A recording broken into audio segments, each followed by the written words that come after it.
When you're learning about limited booster draft or you're learning about card evaluations, you'll hear something like this all the time. All right, there's a card stack of 0 to 5 or 0 to 10, or from F to S, or from D to AAA, whatever the case may be. And if a card is here and another card is here, then this is the difference between those two cards. And this is useful for an introductory framework, but I don't find that it's the way that I model cards, that I model packs, that I model how you draft. And it doesn't tell you anything about signs. When a card comes around, did someone make a bad choice? Or is this really a good sign for you to get into a different color? And this simple linear 1 to 5, 0 to 10, F to S grading scale doesn't provide any of the context that can help you expand your game. So I want to introduce the way that I break it down because I think that it has validity. So the first way is you break it down by depth.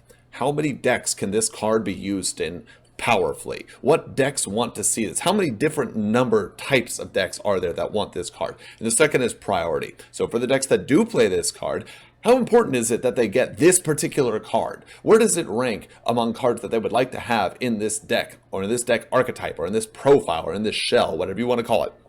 So here's an example of a card that has really high depth and pretty good priority. Audacious Thief from M20. 2 and a black, 2/2 when it attacks, draw a card, lose 1 life. Because it's 2 and a black and not 1 black, it's inherently splashable. If you're playing 3+ colors, you definitely want it, as long as black is somewhere in the wheel of the colors that you're playing with. If you've got control, you want this card as well, and it's pretty high priority. What this means is, if the card goes around and you see an Audacious Thief table, then it tells you something about the state of the table you're at, the pond that you're at, or the colors that you're picking. You should probably go more into black. Now, to contrast that, to show the validity of this approach, let's take Sephara Sky's Blade. 4 triple white, 7/7 flying lifelink, gives your other flyers indestructible, and you can tap 4 untapped flyers and pay a plains rather than pay the full mana cost. Only 2 real decks want that in M20. The blue-white flyers and potentially the white-red flyers.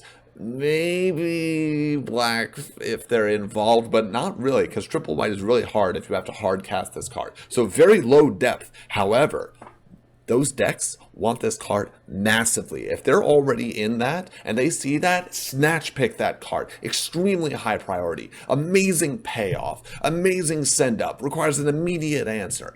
Excellent, excellent, excellent. So let's take a third card. This card has very low depth.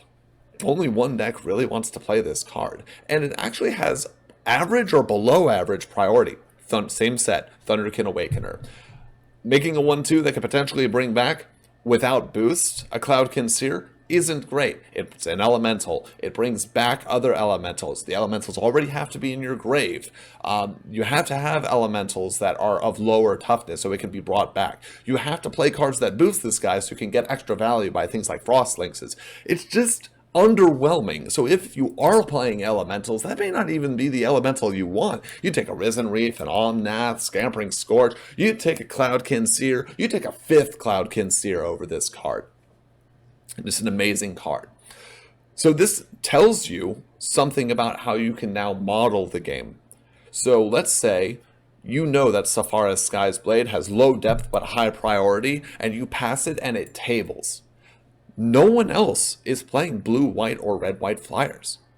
That means, that gives you a meta sign that you can go into this. Well, you're saying, but that's a rare. Okay, that's obvious. That's fine. That's whatever the case may be. Okay, you get Dread's Presence. 3 and a black. When you play a swamp, you get all of these abilities. You might not pick that card, or other people might not pick that card if they're putting black in as their 3rd card, as their 3rd color. But if you see that card, oh my gosh, mono black. Go into mono black. Sage Road Denizen.